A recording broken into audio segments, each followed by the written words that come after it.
এই দিক দিয়ে মদিনার কিছু কাফেরেরা ইহুদিরা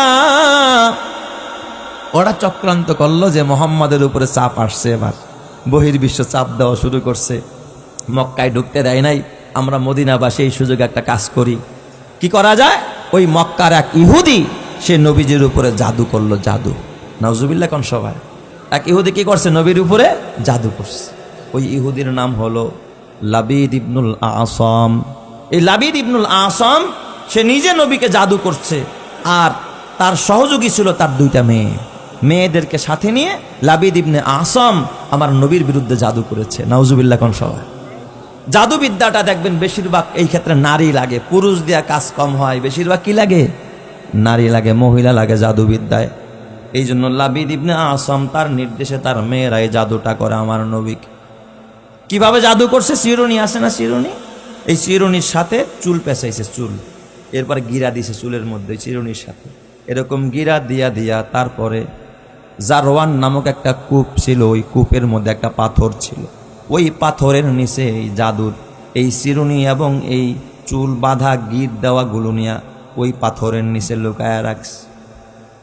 হঠাৎ আমার নবীজি মদিনায় অসুস্থ হয়ে পড়েন, জাদুর প্রভাবে নবীজি ভুইলা যায়। নবীজি নামাজ পড়ছে বা পড়ে নাই, সাহাবায়ে কেরাম যে কি রে পড়লাম কিনা ভুলে গেছে। নবী তো ভোলার কথা না, নবীজি ভুলা যায়, তার মানে জাদুর একটা আসর তার উপরে পড়েছে। নবীজি হঠাৎ ক্লান্ত হয়ে গেলেন, অসুস্থ হয়ে পড়লেন, বিছানায় শুয়ে পড়লেন। এক বর্ণনায় আসছে জিব্রাইল আমিন দিয়ে আল্লাহ পাঠায় দিলেন। জিব্রাইল আমিন আইসা ডাক দিয়া নবীর কানে মুখ লাগায় কয়, ইয়া রাসূলুল্লাহ, ইয়া হাবিবাল্লাহ, নবীজি গো, আপনার ইহুদিরা, ওই যে মদিনার ইহুদি লাবিদ ইবনুল আসাম, এই পাপিষ্ঠ ব্যক্তি তার মেয়েদেরকে দিয়া আপনাকে জাদু করেছে। আপনার জাদুর ওই চিরুনি আর ওই চুল দিয়া যে গিরাগুলো দিয়েছে, এগুলো জারওয়ান নামক কূপের মধ্যে একটা পাথর আছে, পাথরের নিচে লুকায়া রেখেছে। ওগো নবীজি, আপনি যদি সুস্থ হতে চান তাহলে দ্রুত ওই জাদুটাকে ওখান থেকে বের করেন। তারপরে আল্লাহ তাআলা সূরা ফালাক, কুল আউযু বিরাব্বিল ফালাক মিন শাররি মা খালাক ওয়া মিন শাররি গাসিকিন ইযা ওয়াকাব ওয়া মিন শাররিন নাফাসাতি ফিল উকাদ ওয়া মিন শাররি হাসিদিন ইযা হাসাদ। এই সূরা এবং পরবর্তী সূরা কুল আউযু বিরাব্বিন নাস মালিকিন নাস ইলাহিন নাস মিন শাররিল ওয়াসওয়াসিল খান্নাস আল্লাযী ইউওয়াসওয়িসু ফি সুদুরিন নাস মিনাল জিন্নাতি ওয়ান নাস। দুইটা সূরা নাজিল করে দিলেন। আল্লাহ জানায় দিলেন, নবী গো, আপনি ওই জারওয়ান নামক কূপের পাথরের নিচ থেকে এই জাদুগুলোকে উঠান, আর এক একটা চুলের গিরাগুলো খোলেন, আর এক একটা আয়াত পড়া পড়া আপনি ফু দেন। একটা আয়াত পড়তে থাকেন আর গিরা খুলতে থাকেন। আয়াত পড়া পড়া নবীজি যখন আলীকে পাঠাইল, আলী যাও ওই জারওয়ান নামক কূপের মধ্যে পাথরের নিচে দেখো জাদুবিদ্যা রাখা আছে। জাদুটা উঠায়াই না নবীজি সূরা ফালাক আর নাস পড়তেছিলেন আর গিরাগুলো খুলতেছিলেন। কিছুক্ষণ পর আমার নবী আগের মতো দিব্যি সুস্থ হয়ে যায়। জোরে কোন সুবহানাল্লাহ। এই জাদু নষ্ট করার জন্য আল্লাহ তাআলা এই সূরা ফালাক আর সূরা নাস নাজিল করেছে। সুবহানাল্লাহ, জোরে কোন সুবহান। এই জন্য এই দুই সূরাকে বলা হয় আল মুআউযাতান, তার মানে রক্ষা কবচ। আপনারা খালি তাবিজ আনতে যান, হুজুর একটা তাবিজ দেন, তাবিজ দেন। আজকে আপনাকে ফ্রি তাবিজ দিয়ে গেলাম। সবচেয়ে বড় তাবিজের নাম সূরা নাস আর সূরা ফালাক। বাবা জানে, যদি আমি মাথার ঘাম পায়ে ফেলে সন্তানকে মানুষ বানাই, এই সন্তান বিদেশ পাঠাই, টাকা কামাই করে আমি বাবাকে দিবে। এই সন্তান যদি টাকাওয়ালা হয়, গাড়িওয়ালা হয়, বাড়িওয়ালা হয়, আমার উপকারে আসবে।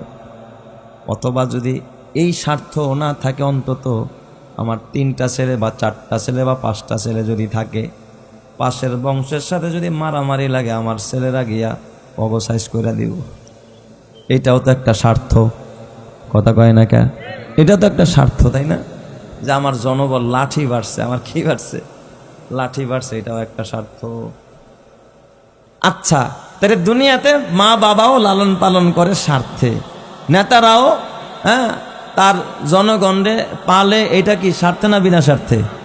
বড় ভাই ছোট ভাইরে পালে, এটাও স্বার্থে। ওস্তাদ ছাত্রকে লালন পালন করে, এটাও স্বার্থে। বিনা স্বার্থে না। দুনিয়ার কেউ কাউকে স্বার্থ ছাড়া কখনো কিছু করতে চায় না, কিন্তু আসমানের মালিক যে আপনাকে আমাকে লালন পালন করেছে, বলেন এটা কি স্বার্থে করেছে না বিনা স্বার্থে? আল্লাহর কোনো স্বার্থ আসেনি। কারণ কেউ যদি আল্লাহর একটা সেজদা না দেয়, একবার আল্লাহ বলেও ডাক না দেয়, আল্লাহর লাভ লস হবে নাকি? আচ্ছা, যদি আপনারা বলেন যে স্বার্থে করছে, তাহলে ফেরাউনরে আল্লাহ পাললো কে? কি স্বার্থটা ছিল ফেরাউনরে এত সুন্দর করে পালার জন্য? যদি বলেন আল্লাহ স্বার্থে পালছে, তাহলে নমরুদরে কেন আল্লাহ পাললো? আল্লাহ কি পারতেন না মায়ের পেট থেকে আল্লাহ নমরুদরে অপসারণ করে দিতে? এই ক্ষমতা কি আমার রবের আছে না নাই? আমার আল্লাহ কি জানে না আবু জেহেল এত বড় পাপিষ্ঠ, দুনিয়ায় আইসা আমার হাবিবের দুশ্মনী করবে? এটা আমার আল্লাহ আবু জাহেলের সৃষ্টির আগেও জানে। তারপরে মায়ের পেটে এই আবু জেহেল যিনি খাবার দিয়েছেন তিনি কে? তাইলে আপনার আমার পালনেওয়ালা যে আল্লাহ, আবু জেহেলের পালনেওয়ালাও সে আল্লাহ। কথা বুঝেন নাই? যারা নামাজি তাদের পালনেওয়ালা যেই রব, যারা বেনামাজি তাদের পালনেওয়ালা মনে হয় আরেক রব। কথার জবাব দিবেন, আরেক রব নাকি? না না, যারা আল্লাহ মানে তাওহীদে বিশ্বাস করে, কালিমা পড়ে, তাদের রব যে আল্লাহ। যারা বেঈমান মূর্তির সামনে মাথা নত করে, বলেন তো তাদের রব কে? আল্লাহ। তার মানে ইমানদারদেরকে যেমন খাওয়ায়, বেঈমানদেরকেও তেমনই খাওয়ায়। ঠিক না বে ঠিক? অনেক সময় দেখবেন ইমানদার থেকে বেঈমানরা আরো কি খায়? বেশি খায়। ঠিক না? ইমানদার নামাজে গেছে, বেঈমানের দোকান বন্ধ হয় না, ওর দোকানে বেচা কিনা বেশি। এই জন্য আল্লাহ তাআলা বলেন, লাউ কানাতিদ দুনিয়া তাদিলু ইনদাল্লাহি জানাহা বাউদা মা সাকা কাফিরাম মিনহা শারবাতা মা। যদি দুনিয়ার মূল্য একটা মশার পাখার পরিমাণ হইতো, আল্লাহ কোনো কাফের আর মুশরিককে এক ভোগ পানিও খাওয়াইতেন না। দুনিয়ার কোনো মূল্য নাই। এ বাবা, তাহলে আমি যেই কথা বলতে চাইলাম, রব তো তিনি যার লালন পালনের ভিতরে কোনো সার্থকতা নাই। যদি আপনি বলতে পারেন হুজুর আমরা নামাজ পড়বো দেখে আল্লাহ খাওয়াইছে, তাহলে ফেরাউন কোন নামাজ পড়ছে? আবু জাহেল কোন নামাজ পড়ছে? উতবা সাইবারা কোন নামাজ পড়ছে? ফেরাউন কোন নামাজ পড়ছে? এই ভারতে গুজরাটের কসাই কোন নামাজ পড়ে? যারা মুসলমানকে পাখির মতো গুলি করে মারে, তারা কোন ইবাদত করে? আল্লাহ চাইলে তাদেরকে ধ্বংস করে দিতে পারতেন, মায়ের পেট থেকে অপসারিত করে দিতে পারতেন। আল্লাহ চাইলে তাদেরকে না খাওয়া মারতে পারতেন। তারপর আসমানের বৃষ্টি তাদের উপরে নাজিল করে, জমিনের ফসল তাদেরকে দেয়, পদ্মার ইলিশ খাওয়ায়, যমুনার মেঘনার পাঙ্গাস খাওয়ায়, সব জায়গার নিয়ামত গাভীর দুধ খাওয়ায়। তাইলে বোঝা গেল আল্লাহ কাউকে স্বার্থে খাওয়ায় না, আমার আল্লাহ সবাইকে বিনা স্বার্থে খাওয়ায়। কথা ঠিক কিনা? আল্লাহর কি নাই কোনো সার্থকতা?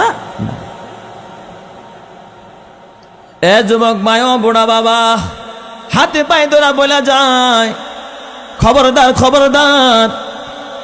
এই জন্য আল্লাহ তাআলা শুরুতেই বললেন, হে হাবিব, কুল আউযু বিরাব্বিন নাস, আমি মানুষের পালনেওয়ালার কাছে আশ্রয় চাই।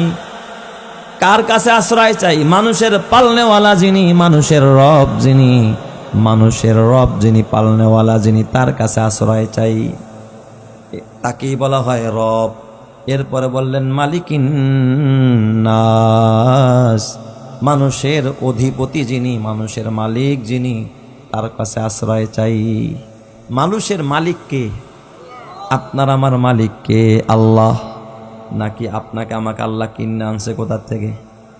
আপনার আমার স্রষ্টা যিনি, আবিষ্কারক যিনি, তিনি কে? নাকি ছেলে মনে করতে পারে মার পেটে জন্ম নিছে আমার মালিক আমার মা, বাবার ওরসে জন্ম নিছে আমার মালিক আমার বাবা? আল্লাহ কয় না না না, এ গোলাম, তোর মালিক তোর মা না, তোর মালিক তোর বাবা না, তোর মালিক তোর নেতা না, তোর মালিক সমাজের অধিপতি না, তোর মালিক হলো একজন যিনি আসমান জমিনের অধিপতি। বলেন তো তিনি কে? মালিক ইয়াউমিদ্দিন, যিনি কিয়ামত দিবসের মালিক। মালিকিন নাস, মানুষের যে অধিপতি, মানুষের যে মালিক, তার কাছে আমি কি চাই? আশ্রয় চাই। এরপর আল্লাহ